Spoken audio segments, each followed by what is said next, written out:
잘 오셨습니다. 우리 좌우에 있는 사람 보시면서 잠깐 이 아침에 인사를 잘 오셨습니다. 네, 함께 예배하니 감사합니다. 네, 엄청 쑥스럽죠? 네, 보는 것이 두렵습니다. 네, 이제 말씀의 은혜를 같이 나누도록 하겠습니다. 오늘부터 주일까지 선포되는 모든 말씀은 고린도전서 말씀입니다. 고린도 교회는 바울이 2차 전도 여행 때에 약 1년 6개월 동안 보내면서 세웠던 그런 교회이죠. 지금 바울은 3차 전도 여행 중에 아마도 이 고린도 교회로부터 안타까운 소식을 들은 것으로 보입니다. 그 소식은 뭐냐면요, 교회 안에 지도자들을 중심으로 분열이 일어났다는 이런 소식이었고요, 또 한편에 음란함과 부도덕하는 이 실질적인 삶의 문제가 있었습니다. 그리고 또한 영적인 문제도 있는데요, 은사 사용에 대한 문제, 그리고 부활에 관련된 문제 등, 즉 교리부터 시작해서 은사부터 현실적인 문제까지 고린도 교회는 정말 종합병동이다라고 말할 수 있는 이런 상황이었습니다. 바울은 그 중에서 가장 먼저 언급한 교회의 분열을 이제 3장에서 좀 더 깊이 있게 다루는 것을 우리에게 보여주고 있습니다. 1장 12절은 그 분열을 이렇게 보고하고 있습니다. 너희가 각각 이르되 나는 바울에게, 나는 아볼로에게, 나는 게바에게, 나는 그리스도에게 속한 자라 한다는 것이니 라고 말합니다. 바울은 이 분열증 엑스레이를 아마도 건네받은 것이죠. 소문을 듣고 나서 그것을 지금 손에 들고 이제 보고 있습니다. 그리고 진단에 들어가죠. 3절의 내용입니다. 너희는 아직도 육신에 속한 자로다. 너희 가운데 시기와 분쟁이 있으니 어찌 육신에 속하여 사람을 따라 행함이 아니리요. 어떤 이는 말하되 나는 바울에게라 하고 다른 이는 나는 아볼로에게라 하니 너희가 육의 사람이 아니리요 라고 이렇게 말합니다. 지금 바울은 있잖아요, 시기와 분쟁을 육신에 속한 병증이라고 이렇게 분석하고 있습니다. 육신은 다르게 번역하면 세상이라고 번역할 수 있거든요. 즉 이런 모든 분열증은 세상에 속한 것의 어떤 증상이다라고 말하고 있는 것이죠.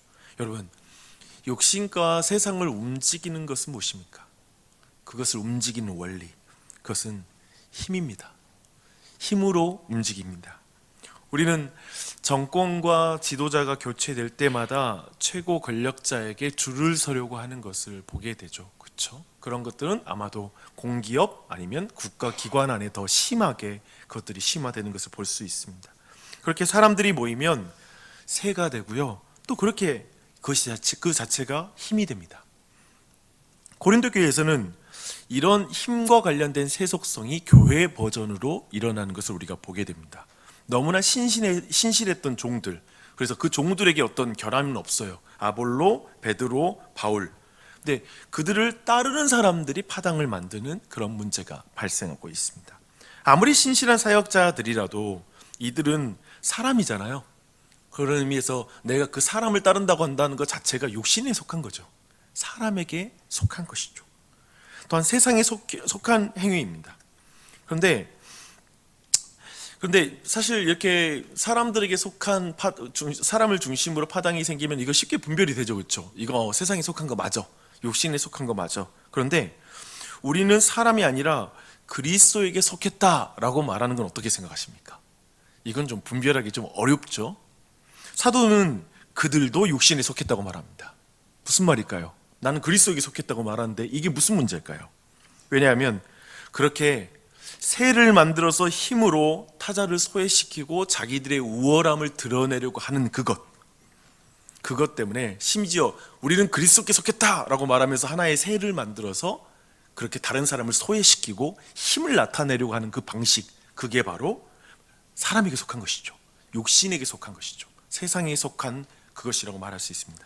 제가 몇 년 전에 처음으로 합신에 가서 특강을 한번 한 적이 있습니다. 그때 이 본문을 가지고 제가 말씀의 은혜를 나눴는데요, 그때 제가 이런 맥락으로 말씀을 나눴습니다. 우리는 살아있는 사역자를 높이지 않는 그런 교단입니다. 우리는 오직 말씀을 높이려고 합니다. 그런데 우리만 말씀을 바르게 배우고 가르친다고 생각하며 누군가를 소외시킨다면 그것은 육신에 속한 일일 것입니다. 이런 맥락의 말씀을 전했던 기억이 납니다. 주 안에 사랑하는 여러분, 힘으로 대표되는 세속성은 정말 교묘한 것 같습니다. 말씀을 강조하고 심지어 그리스도를 강조하는 교회에도 버젓이 들어와서 이것은 활개를 칩니다. 증상은 사람이 강조되는 거예요. 늘 이걸 분별하십시오. 사람이 강조되는 건 세속성이 들어온 것입니다. 사도는 이것을 주목하면서 이어서 이렇게 말합니다. 5절 보십시오. 그런즉 아볼로는 무엇이며 바울은 무엇이냐? 이 사람들은 도대체 누구냐? 그들은 주께서 각각 주신 대로 너희로 하여금 믿게 한 사역자들이니라 라고 이렇게 말하고 있습니다. 세속성에 물든 교회에게 사도는 바울과 아볼로, 게바가 누구인지를 밝힙니다. 그들은 누구죠? 주께서 주신 대로 너희로 하여금 믿게 한 사역자라고 말하는 것이죠. 그런데 개역 개정판이 사역자라고 이 번역한 이것은 다른 본문에서 집사로 번역되고 있는 디아코노스라는 그런 단어입니다. 그러니까 이 자체는 뭐냐면 식탁에서 섬기는 사람, 웨이터와 같은 개념이라고 말할 수 있어요. 다만 그 웨이터는 그 당시에 종이었죠. 그래서 본문의 흐름에서는 종이라고 번역하는 게 더 정확해요. 왜냐하면 주인과 관련된 지금 말씀이잖아요. 그렇죠? 모든 직분자는 있잖아요. 종입니다. 이걸 좀 우아하게 받아들일 필요 없습니다. 종이에요. 낮은 신분입니다. 섬기는 자입니다. 주인이 주신 것을 받아 사람들에게 전달하는 종일 뿐이죠. 사도 바울은 고린도 교회가 종이 아니라 주인을 주목하기를 굉장히 바라는 거예요. 왜 갑자기 교회가 주인은 한 분이시잖아요. 한 분 성령님, 한 분 하나님, 한 분 예수님이라고 강조하는데 갑자기 종들 중심으로 그 몸을 나누는 것이 이해가 안 되는 거예요. 이래서는 안 된다는 거예요. 종을 주목하지 말고 주인을 주목해야 한다고 말하고 있는 것이죠. 이런 관점에서 볼 때 한국 교회는 그런 표현들이 많죠. 큰 종, 작은 종, 세계적인 종, 하나님께서 크게 쓰시는 종. 근데 이 표현들을 사도가 사용할 것 같은가를 한번 생각해 볼 필요가 있어요. 이 표현을 쓸까? 우리는 어떤 의미인지는 알죠. 그 의미가 어떤 의미인지는 알지만 제가 볼 때 뭐냐면 힘으로 대표되는 세속성과 성경적인 정체성이 뒤섞인 표현인 것 같아요. 큰 종, 막 이런 위대한 종, 이런 표현들은 그냥 세상의 힘이라는 그 세속성과 그냥 교회에서 종이라고 말하니까 이건 또 버릴 수가 없으니까 둘을 섞어가지고 그렇게 표현하는 것 같습니다. 저는 힘 있는 종, 실력 있는 종이 되고 싶은 마음이 전혀 없는 사람이 아닙니다. 도리어 저는 그렇게 차라리 말하고 싶어요. 제 자신에게 대해서, 그리고 우리 모두에게 대해서.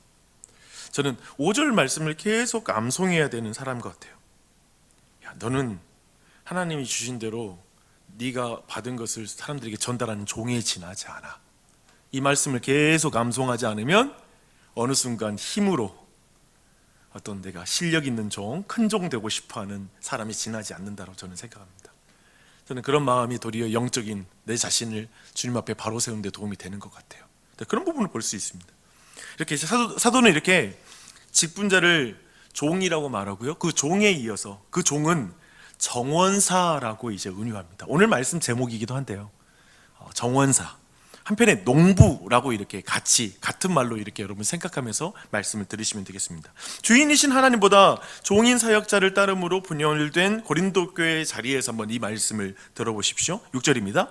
나는 심었고 아볼로는 물을 주었으되 오직 하나님께서 자라나게 하셨나니 그런즉 심는 이나 물 주는 이는 아무것도 아니로되 오직 자라나게 하시는 이는 하나님뿐이니라. 정원사, 농부로 하나님이 지금 직분자를 은유하는 이유는 분명하죠. 선명하죠. 심는 이나 물 주는 이는 아무것도 아니다. 아무것도 아니야. 자라나게 하시는 하나님뿐이니라. 이걸 강조하기 위해서 이 정원사로 직분자를 은유하고 있습니다. 팀 켈러 목사님의 그 유명한 책 중에 그의 목회 철학을 다룬 센터 처치라는 그런 책이 있습니다. 네, 그 책의 서론에 사역자들이 사역을 시작하면서 본능적으로 내가 잘하고 있는 것인가? 그것을 어떻게 알 수 있는가라는 그런 질문을 하게 되고 당연히 그 질문에 크게 두 가지로 대답한다라는 걸 우리에게 말해주고 있습니다. 첫 번째 대답은 이거예요. 성공이라는 기준입니다. 그래서 교회 내 회심자, 등록자, 헌금의 액수가 늘면 사역이 성공적이라고 이렇게 평가하는 것이죠. 목회 성공하셨네요 라고 이런 표현을 하는 것이죠. 오늘날에 사실은 이런 평가를 합니다. 회중들이 영적 소비자가 된 시대다라고 말하고 있습니다. 그런 시대에 오늘날에 예배와 공적 설교에서 강력한 종교 경험을 만들어주는 그런 사람을 성공적인 사역자라고 이렇게 평가하기도 하죠.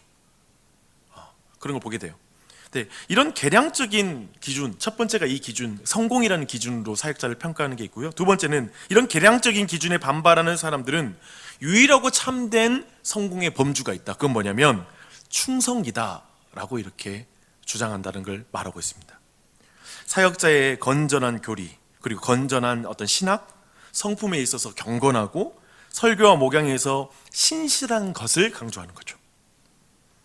그리고 그런 어떤 열매, 교회의 규모 이런 건 아무것도 중요하지 않아. 오직 그 신실한 성품과 충성됨이 중요해라고 말하는 것이죠. 사역자가 진정성이 있고 충성되어야 한다는 것입니다. 그런데 이들의 사역에 아무 일도 성취되지 않는 것이죠. 충성이 중요하나 전부라는 것은 지나친 단순화라고 팀 켈러 목사님 말하고 있습니다. 이것도 이해되세요? 그런 부분을 말해요.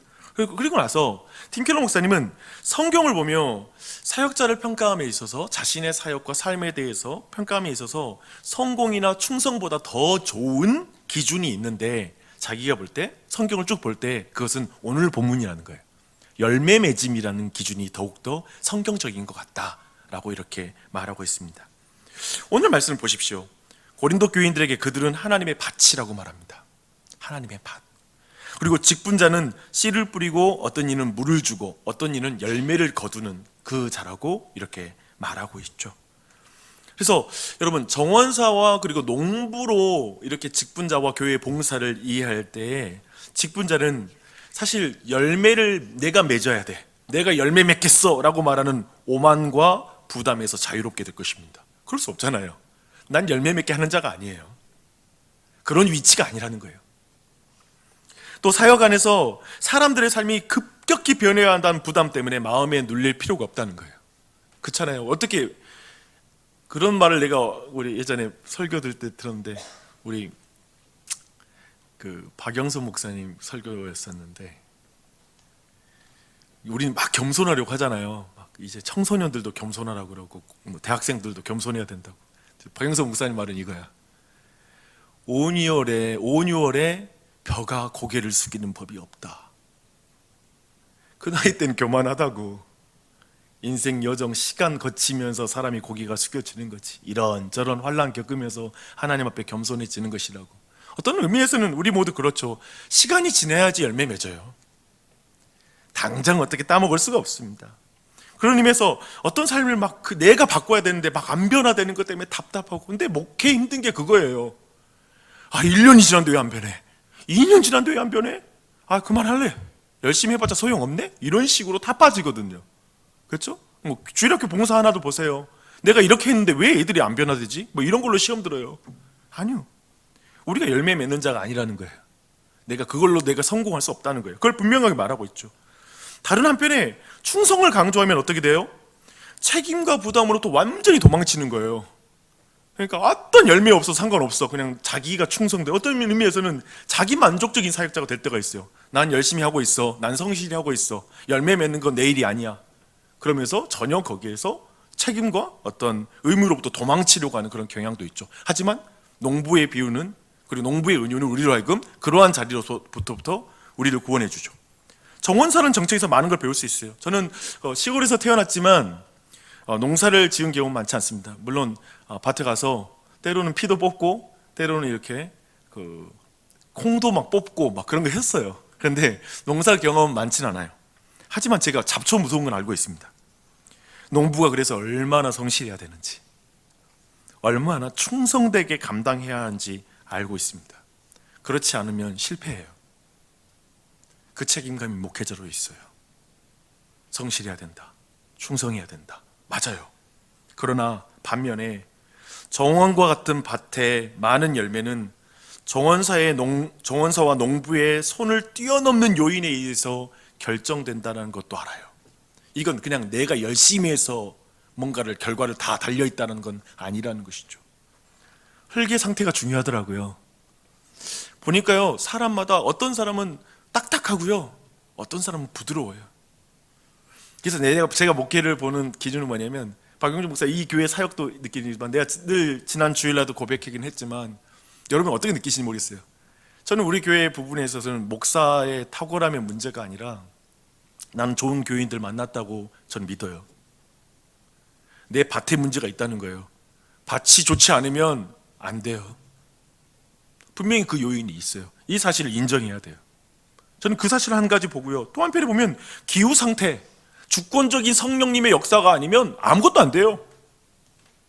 기후가 아예 안 받쳐주면, 가뭄이 들면 뭐 농부가 매일 나가서 성실하게 일해도 소용없고, 땅이 아무리 좋아도 소용없죠. 비가 안 내리는데 어떡할 거예요? 모든 결정이 하나님께 달려 있는 것이죠. 저희 모교회는 광주에 있는 순복음 영락교회가 제 모교회예요. 제게 세례를 베푸신 목사님의 성함이 송서감 목사님이십니다. 우리 어머니가 늘 하시는 말씀이 있습니다. 저희 어머니는 제가 이제 신학대학교 들어간 이후에 교회를 다니기 시작하셨는데, 우리 어머님이 이제 저 때문에 교회를 나가기 시작했어요. 그 교회를. 늘 저를 만나면 이러는 거예요. 야 목사는 머리 한 올 옷 매무새 하나 신경 써야 된다. 송서강 목사님 이른 새벽에 한 번도 머리 눌려서 나온 적 본 적이 없다. 넥타이 하나 틀어진 걸 본 적이 없다. 그 말씀을 나를 한동안 매번 볼 때마다 그 이야기를 나한테 하신 것 같아요. 그래가지고 제가 추운 날이면 아침에 머리 감고 나오면 머리가 차갑거든요. 그래서 때론 머리 감고 싫을 때가 있죠, 목사도. 근데 거울 딱 보잖아요. 그래서 이제 어머니 안에 머리도 안 감아도 되려나 막 이렇게 보고 있으면 어머니 말씀이 생각나요. 그 말 때문에 아침에 나올 때 머리 감은 적이 많아요. 물론 안 감은 적도 있지만 그래요. 제가 예수님 만날 때 배웠던 그 담임 목사님께서 올해 은퇴하세요. 70세 훨씬 넘으셨죠. 근데 몇 년 전에 사모님이 처혈을 하시다가 돌아가셨어요, 교회에서. 그리고 나서 정말 힘을 잃었는데, 개인적으로는 이제 그만 나이 드셔서 목회 그만해도 되겠다 하실 텐데 라는 생각이 드는데, 정말 그분 나는 알아요. 얼마나 성실한지. 그냥 꾸준해. 그냥 그렇게 꾸준한 분이 없어요. 그리고 이제 모든 사역을 이제 마무리하십니다. 저는 목회를 하니까 대단히 성공적이고 대단히 그런 게 아니라 그냥 그 자리에서 그렇게 충성되게 감당하는 게 너무 존경스러워요. 그냥 문제 안 일으키고 어떤 스캔들 없이 마무리되는 것만 해도 모든 목사는 존경받기 합당합니다. 근데요, 그분만이 아니라 그분 곁에 제가 정말 존경하는 장로님이 계신데, 방동희 장로님이라고 제가 이름도 좀 이 시간 언급하고 싶네요. 제 평생에 제가 볼 때는 굉장히 훌륭한 장로님이셨고, 송성환 목사님이 이렇게 완주할 수 있는 건 그 장로님 때문이었다는 생각이 들어요. 얼마나 그 곁에서 함께 그 일을 충성되게 감당했는지 몰라요. 그러니까 모든 걸 보면서 느끼는 건 어느 한 존재가 한 사람이 탁월해서의 문제가 아닌 것 같아요. 같이 함께 걸어가는 그 동역자들이 같이 있어야지만이 그 믿음의 길을 완주할 수가 있다라는 생각이 듭니다. 주 안에서 사랑하는 여러분, 제 자신도 그냥 내가 혼자 잘 큰 것 같은데, 제가 본 것들의 영향을 받아서 성장하더라고요. 사람이 다 본 것, 그것으로 자라요. 다 어느 순간 그게 다 나오더라고요. 여러분만 아니라 우리의 자녀들도 나주혁신 장로교회에서 보는 어른들을 보며, 직분자를 보며 나중에 믿음의 사람으로 성장할 줄 믿습니다. 그게 중요하죠. 주 안에 사랑하는 여러분, 저는 이런 생각을 할 때가 있어요. 한 번뿐인 인생, 그런 표현 많이 쓰잖아요. 대부분 이제 우리가 이제 한 번뿐인 인생 할 때 잘 놀고 살자로 결론이 되죠. 한 번뿐인 인생이니까 이제 막 살자, 이런 느낌으로 자유롭게 살자, 이런 느낌인데, 한 번뿐인 인생이에요, 그렇죠? 저도 한 번뿐인 목회로서 나주의 교회를 세운 거예요. 저도 한 번뿐인 어떤 인생의 길을 지금 이 순간 여러분과 함께 이 길을 걷고 있죠. 근데 하나님에게, 저에게 하나님의 나라를 이루라고 지금 나주혁신 장로교회를 저의 파트너로 저에게 주셨다고 저는 믿습니다. 한 번뿐이에요. 근데 그 반대로 나주혁신 장로교회는 부족하지만 저를 포함해서 직분자를 주실 것입니다. 그런 생각이 들었어요. 여러분이 교회를 섬기잖아요, 평생. 근데 이게 사실은 여러분 지나면 끝이에요, 이제. 이거 한 번인 거예요, 한 번. 한 번 내가 교회를 섬기더라도 이 시기인 거예요. 근데 그런 의미에서 그런 걸 생각하면 저는 얼마나 소중한가, 얼마나 근사한 일인가 라는 그런 생각을 하게 됩니다. 그래, 주님의 나라 이 땅에서 내가 주님의 오시는 그날까지 그래, 이 길을 이 사람들과 함께 이루고 내 목회는 여기서 끝난다 라고 내가 생각하는 거죠. 그러면 됐어. 그 대단한 교회, 야망이 있잖아요. 우리에게 뭔가 꿈도 있을 수 있잖아요. 더 좋은 뭔가를 꿈꾸지 모지만 그게 아니라 우리의 주어진 이 교회, 여기에서 주님 그 길을 걸어가는 것이죠. 그래서 감사해요. 그래서 어떤 분을 하나님이 세우실지 또 기대가 됩니다. 누군가는 씨를 뿌리고, 누군가는 물을 주고, 누군가는 거두는 그런 교회. 그러나 우리는 다 말하기를 우리는 아무것도 아니라고, 우리를 자라게 하신 분은 오직 하나님 뿐이라고 말하는 교회, 직분자. 저는 그런 교회로 우리 교회가 자라갔으면 좋겠습니다. 그래서 멋진 농부, 멋진 정원사, 그 위치에서 주님을 신실하게 섬기는 이 교회가 되었으면 좋겠습니다. 그런 일에 여러분이 함께 기도해 주시고 오늘 이 자리에 나와서 너무 고마워요. 이 한 주도 더 그런 의미들을 살피면서 더 기도하고 하나님께 나아가는 이 한 주가 되었으면 좋겠습니다. 그래서 오늘 세 가지의 기도 제목을 하나씩 좀 기도를 같이 했으면 좋겠습니다. 먼저, 주님, 우리 모두가 직위가 아닌 직임, 곧 선한 일을 사모하는 교회가 되게 하여 주시옵소서.